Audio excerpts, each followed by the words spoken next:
ubuse ushobora kwemera ko ibi bihugu habaho abantu batagira aho baba, abantu baba ku mihanda, abantu baba mu matenti? Muratubwira ngo hari akazi birirwa bashakisha abanyamahanga ngo baze gukora, ni gute birangira umuntu abuze aho kuba? Igihugu nka Canada, igihugu nka Leta Zunze Ubumwe za Amerika, ibihugu biyoboye isi bifite ubukungu buri imbere y'ibindi byose, birashoboka ko byaba bifite abaturage babayeho nabi?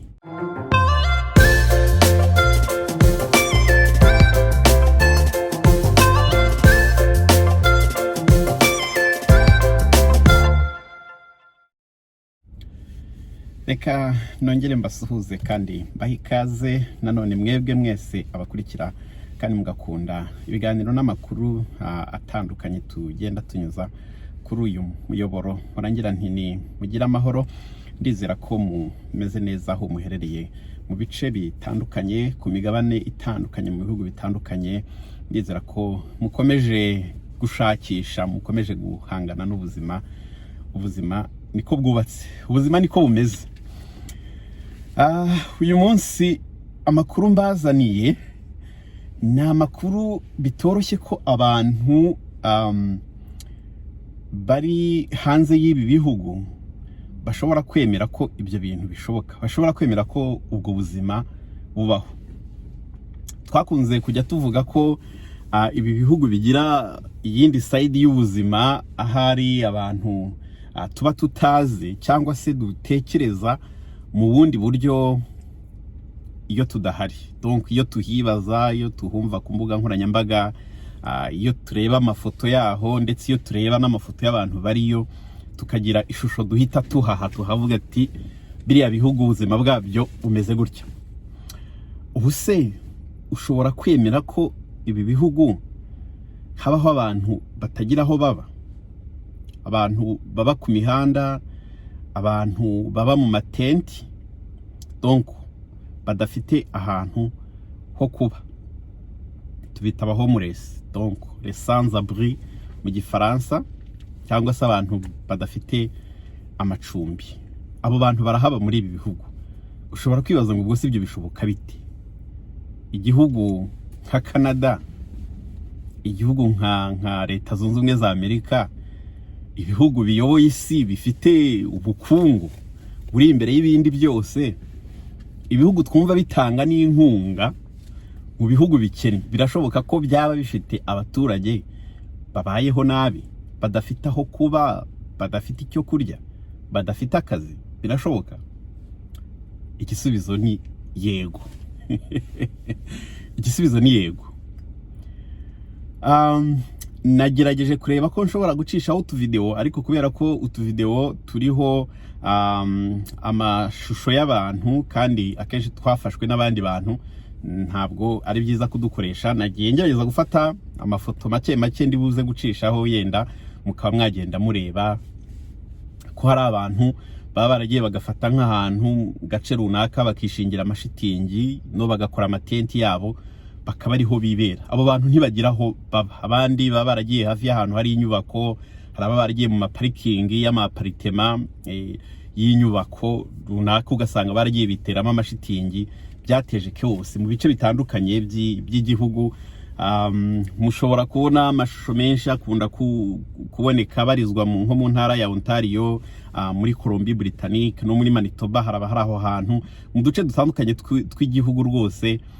Muri Quebec aho hantu ushobora kuhabona haba hari abantu benshi cyane bameze gutyo, bafite ibibazo, badafite ahantu baba. Ikibazo cya mbere ushobora guhita wibaza, wakwibaza ngo habaye iki ku icyo gihugu? Muratubwira ngo hari akazi birirwa bashakisha abanyamahanga ngo baze gukora, ni gute birangira umuntu abuze aho kuba? Hari fagiteri nyinshi zishobora gutuma umuntu ahinduka umuhomeless muri iki gihugu. Ari nayo mpamvu ngira ngo yenda mpere kuri iki ngiki. Niwumva nubona umuntu ari umuhomeless, ukumva barabivuga ku mbuga nkoranyambaga, rwose ntuzihutire guca urubanza, kuko hari ukuntu tujya twicara tukavuga ati hano kuba umuhomeless biroroshye. Ushobora gucya rwose ukisanga ku muhanda nta bundi buryo ufite bwo kubaho. fagiteri ni nyinshi. Fagiteri zimwe yenda nshobora guheraho, hari conflict mu miryango. Donc imiryango iyitumvikana, yitabanye neza, bigira ingaruka nyinshi cyane. Bigira ingaruka idakuri mwese, cyangwa se kubana, cyangwa se kuri umwe muri mwe. Uretse ko conflict buriya mu muryango byanze bikunze zangiza abantu bose, yaba umugabo, yaba umugore, yaba abana.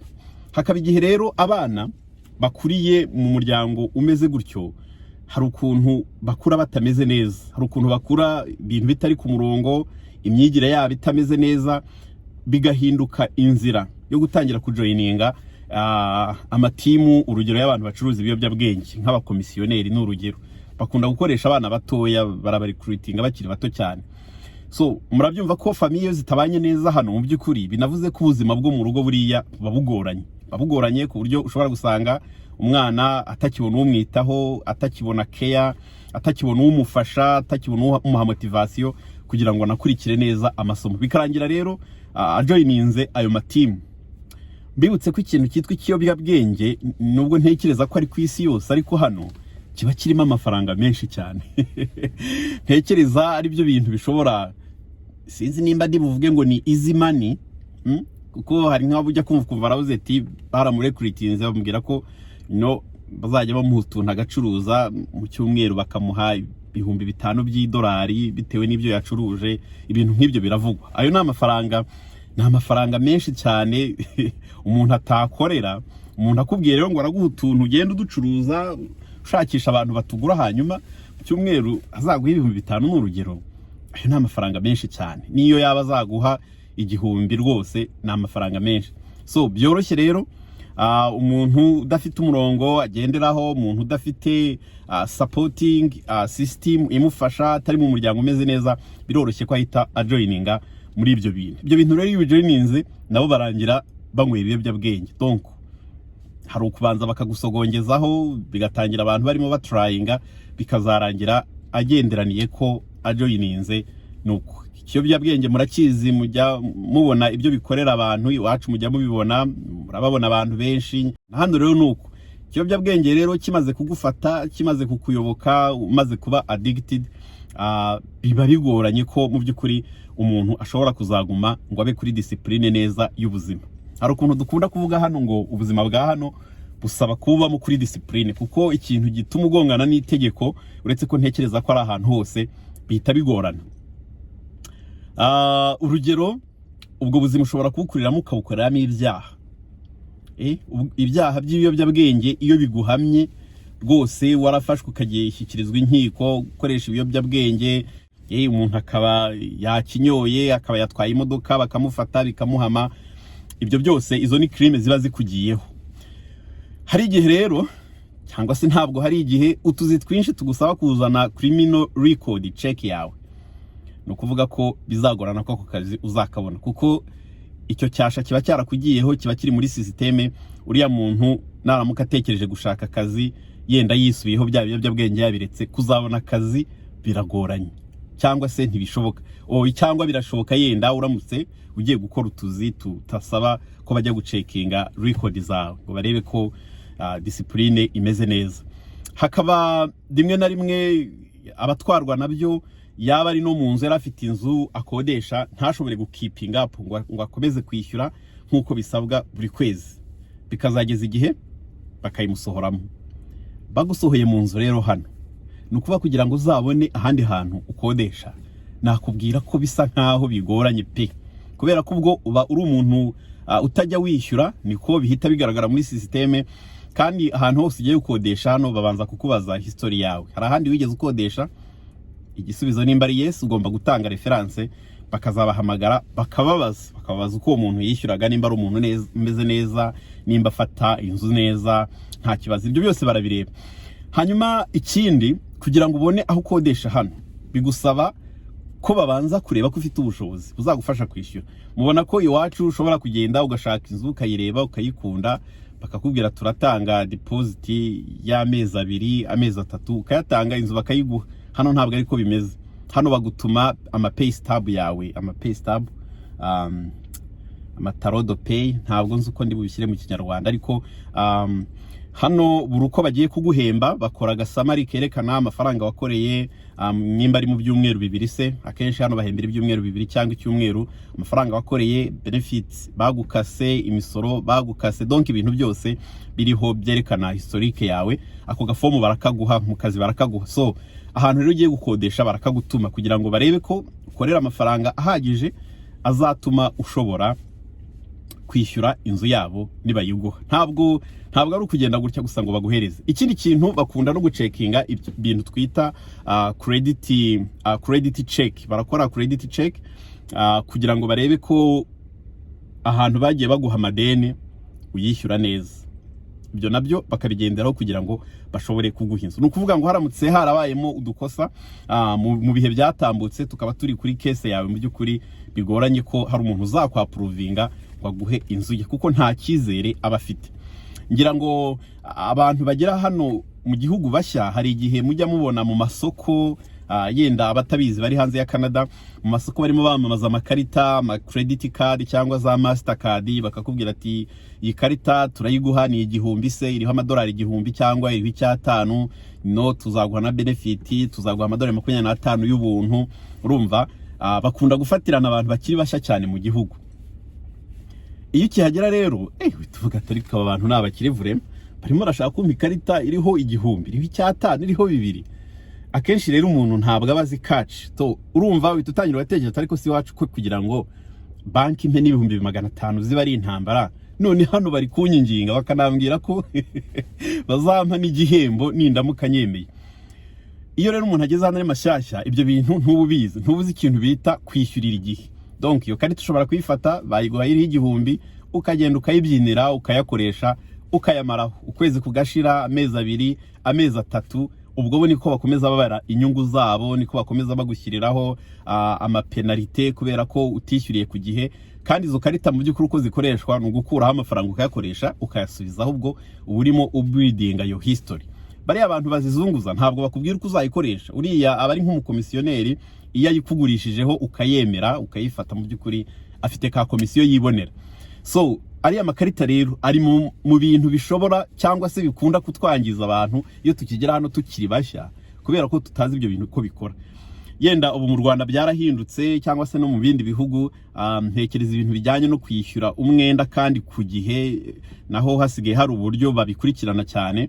Hano no kuvuga nimba ufite ideni ry'ahantu, buri kwezi hakaba hari amount ugomba kwishyura utayirengeje. Urarenza ntacyo muvuganye bahita baripotinga mu kigo gishinzwe kugenzura uko abantu bishyura imyenda bafata. Ibyo bintu rero bishobora kugukurikirana rwose utabizi. Nuko wazageza igihe ushaka kuba independent, ushaka gushakishaho kuba ibintu bikagorana, kuko basanze muri case yawe ufitemo ibintu byinshi byerekana ko utari umuntu w'umwizerwa, utari umuntu wishyurira ku gihe, mbese uri karya myenda. Biroroshye rero muri ubwo buryo, nubwo urugero numwe nari ntanze. Ubundi buryo bushobora gutuma abantu bashobora kubura aho baba ni nko kubura akazi bitunguranye. So ushobora kubura akazi bitunguranye, bashobora kugabanya abakozi nk'urugero wari usanzwe uba ahantu wishyura amafaranga menshi n'urugero, hanyuma amafaranga akabura. No kuvuga ko uko bizagenda bizagusaba guhindura, ujye gushakisha ahandi. Nimba wabaga ahantu hishyura 2000 ku kwezi, ugiye gushakaho 3, 4, 5. Aho ngaho kugira ngo uzahabone bari buze guhita bagusaba kwerekana proof of income. Nta proof ihari, bigoranye kuzabona ahantu ho kuba. Hari ibibazo byo kuba umuntu yabura umuryango bitunguranye. Urumva abantu bagapfusha abantu mu buryo butunguranye, cyangwa se ukaba ufite umuntu ugufasha mu buzima ukamubura mu buryo butunguranye, bikaba byatera abantu depression. Biriya bintu bita agahinda gakabije ni ibintu rimwe na rimwe abanyafrika bitugora kubyumva cyane, ariko iyo umuntu ageze muri ibi bihugu arabyumva. Nubwo umuntu aba yumva atarabyumva neza, ariko urabyumva ukuntu umuntu agira agahinda gakabije kubera ikibazo cyamubayeho.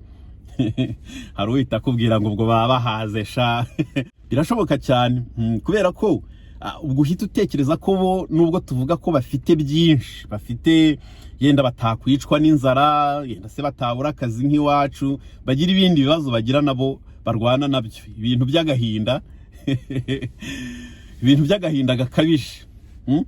Umuntu akagira agahinda gakabije kugera ku rwego rw'uko asigaye yumva adashobora kubyuka ngo ajye ku kazi. Ku kazi yenda bakamwirukana, bakamuhagarika kubera ko atakitabira cyangwa se yaba ananitabira ntagikora neza, ibintu nk'ibyo.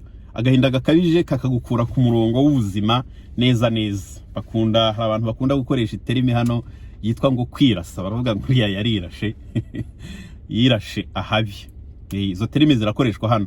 So ibyo ni ibindi bibazo. Donc ingorane umuntu ahuye mu buzima zikaba zamutera depression igatuma udashobora kubona imbaraga zikubyutsa ngo uhaguruke ujye ku kazi, kandi akazi wari ugafite cyangwa se wari no mu ishuri urimo wiga bikanga, ubuzima bukanga. Ubwo navuga ko rwose ibintu biba bizagorana mu bihe bizaza, kuko profile yawe iba yabaye mbi, ku kazi baguhagaritse, imitekerereze ntibimeze neza. Ubwo murabyumva aho biri kwerekera. Indi fagiteri ishobora kubaho muri ibi bihe harimo abanyeshuri benshi b'abanyamahanga babaye aba homeless bitunguranye, kubera ko baje. Reka mbaho urugero rumwe. Murabona biravugwa ko ubundi abantu benshi babona amaviza yo kuza kwiga hano, abenshi mu by'ukuri bataba bujuje ibyangombwa nk'uko bisabwa. Donc amafaranga leta isaba umuntu aba yerekanye ko afite ubushobozi ko azishyura, biravugwa ko abantu mu by'ukuri aya mafaranga nta yabahari. Hari ibihugu bimwe na bimwe, ibihugu byo muri West Africa cyane, bavuga ko bafite ukuntu bazi guparangana, no bakaba bashaka amafaranga bakayatizanya, no bakayashyira ku ma account akamaraho igihe, hanyuma washaka kohereza umwana kwiga hano ukaba ufite proof zifatika, umwana bakamuha viza akaza kiga, ariko mu by'ukuri udafite ari amafaranga azamufasha kuza ngo ashobore kwishyura anabeho. Bibutse yuko buriya hari igihe iyo umuntu adahari aba arimo atekereza ati reka nimpagera nzagenda nshakisha akazi nkore, niko ubitekereza. Ariko akazi umunyeshuri yemererwa gukora amasaha 24 gusa, nibyo biriho ubu ngubu mu cyumweru. Ayo masaha ni makeya, ntabwo yagufasha kwishyura ishuri ababyeyi baramutse badafite ubushobozi, cyangwa se abandi bantu ngo bakomeze bagufashe hanyuma uzashobore no kubaho. Ikindi, ushobora kujya uparangana n'ibyo ugashaka akazi abakoresha barenze umwe, akazi karenze kamwe ukajya ukora amasaha menshi. Ariko ibyo byose biba biri muri systeme, kuko hano tugira ikintu bita numero d'assurance sociale. Umukoresha wese uguhaye akazi arayigusaba, araripotinga amafaranga yaguhembye, amafaranga winjije. Byanze bikunze leta bizabona amafaranga wakoreye. Ubwo rero niyo wagira amahirwe ukiga ukarangiza kugira ngo uzabone permanent residence, bizahita biguhindukira ikibazo, kubera ko wisha amategeko, warenze ku mategeko yakugenga nk'umuntu wari uri kuri visa y'abanyeshuri.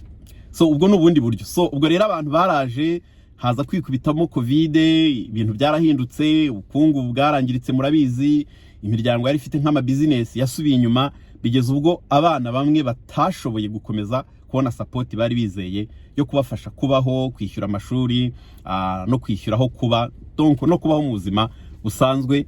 Birangira badashobora kwishyuraho kuba, birangira badashobora gukomeza kwishyura amashuri. Murabyumva hano bihita bikomera cyane ku muntu uri hano, ashobora guhita byumva rwose, kuko navuga ko uramutse utagishobora kubona amafaranga agufasha kwishyura ahantu ba icumbi, biba byagoranye, ubwo biba byakomeye. Ni hehe uzajya handi? Birangira umuntu yisanze ku muhanda nta yandi mahitamo afite. Hari ushobora guhita atekereza, hano hari ibintu byitwa amashelters, donc nama organisation atanga nk'icumbi ry'igihe gitoya ku muntu ufite ibibazo byo kubona icumbi. Hari naho usanga abantu bazinduka mu gitondo mukagenda mukajya kwiyandikisha, ukavuga ko ushaka ko baza kuguhurira bwo kuryamaho nijoro. Ubwo uje mbere nyine niko bamushyira kuri liste mpaka bujuje imyanya bafite. Donc buri munsi hakaba rero abumva bibagoye batazabishobora guhora bajya gukora umurongo, bajya gusaba icumbi rya buri munsi, nuko ugasanga birangiye bigiriye ku mihanda. Ngira ngo muragenda mubibona mu mafoto atandukanye, ahantu ku mihanda abantu bashinze amatente bakaba ariho bibera. Ibyo rero ni ibindi bintu nanone byagiye bitera ubuhomeless. Abajene barahari benshi baturuka muri bihugu bya West Africa, abenshi baje kwiga biranga kubera ubushobozi. Abandi yenda tudashobora kumenya amakuru neza, utekereza ko bashobora kuba baragendeye mu bigare bibi bikabashora muri ibyo bintu by'ibiyobyabwenge, bikarangira birashe. Ibyo nabyo biravugwa cyane mu banyeshuri, cyane ko abajene hano yabona ayo madolari ye 500 rwose akayabyinira uko ashaka, agakora ibyo ashaka byose, rimwe na rimwe bikarangira bibashyize mu byaha bizatuma imibereho yabo idakomeza ngo igende neza. Ibyo byose birahari. Ushobora kwibaza rero ngo leta ibikoraho iki? Ni ikibazo nanjye nibaza, numva amaleta y'amaprovinsi abivuga, ahagurukira ngo kurwanya ikibazo cy'ibura ry'amacumbi no gufasha abantu badafite ahantu ho kuba. Ntabwo mbizi. Hari amazu leta ibifite iba yarubatse ariko ishyiramo abantu batishoboye. Murabyumva ko kuyabona nabyo biba bitoroshye. Wa muntu utishoboye, wa muntu se wageze hano akaba ari umukecuru, akaba atarize, akaba nta kazi yakora, uwo muntu bashobora kumuparanganira mpaka abonye icyumba mu mazu ya leta. Murabyumva ko nta nubwo ahagije nyine.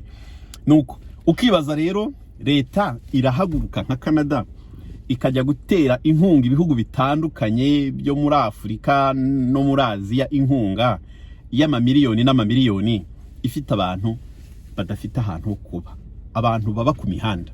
Ni scenario zigoranye kuzumva cyane, abantu baba ku mihanda. Ukibaza ati mu gihe cy'imbeho bigenda bite? Ikintu kimwe giteye ubwoba ku buzima bwa hano bwo kubaho udafite ahantu ho kuba, imbeho, igihe cy'imbeho. Iyo hakonje stili bari abantu nta hantu bafite ho kuba. Hari naho uzasanga no mu gihe cy'ubukonje, kumwe tuvuga ngo turi muri muwe 40, usanga stili bari hanze hariya.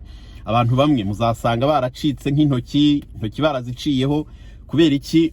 Ubukonje iyo ari bwinshi umubiri uhita ufata amaraso yose cyangwa se amaraso menshi ashoboka ukayajyana mu bindi bice by'ingenzi by'umubiri, mu mutima, mwijima, brain, hanyuma ahandi hasigaye ubwo hahura n'ibibazo. Amaraso rero yatakigera mu bice bimwe na bimwe by'umubiri, ubwo ibyo twita extremities, intoki, ibirenge, bihinduka dead.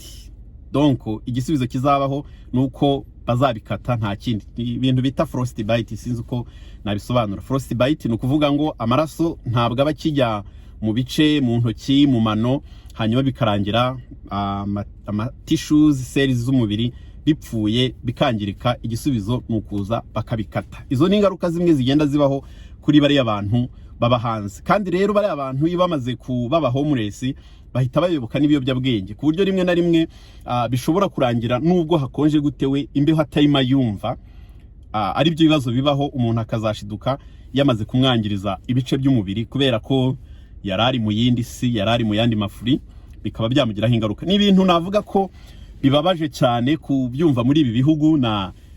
Navuga ko hari nawe bishobora kukugora kumva ko ibyo bintu bishoboka muri ibi bihugu.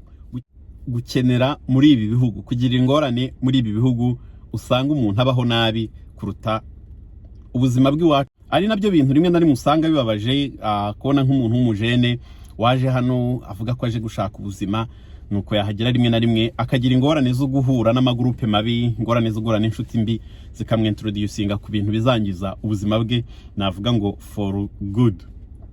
Ibyo byose rero birahaba hano, biba muri iyi si ya hano. Bafite ibyiza byaho, ariko na side yaho mbi iba ari mbi kuri extreme kabisa, iba ari mbi kuri extreme. So nayo makuru rero ngayo nguko ko ameze. Murayumva, mwagiye mureba amafoto nagiye nshishamo, ibintu bigoye kubyiyumvisha. N'ibyo bibazo nawe uza guhita wibaza ati bigenda bite ku cyuriya muntu adahaguruka ngo ashakisha akazi agira ate? Haba harimo umuntu buri udashobora kongera kubona akazi, nta muntu wapfa kumugirira icyizere. Haba harimo abantu bashobora kuba batabona uko bakodesha kubera ko maybe aho bakodesha mbere bitwaye nabi, bakaba ariho record itari nziza.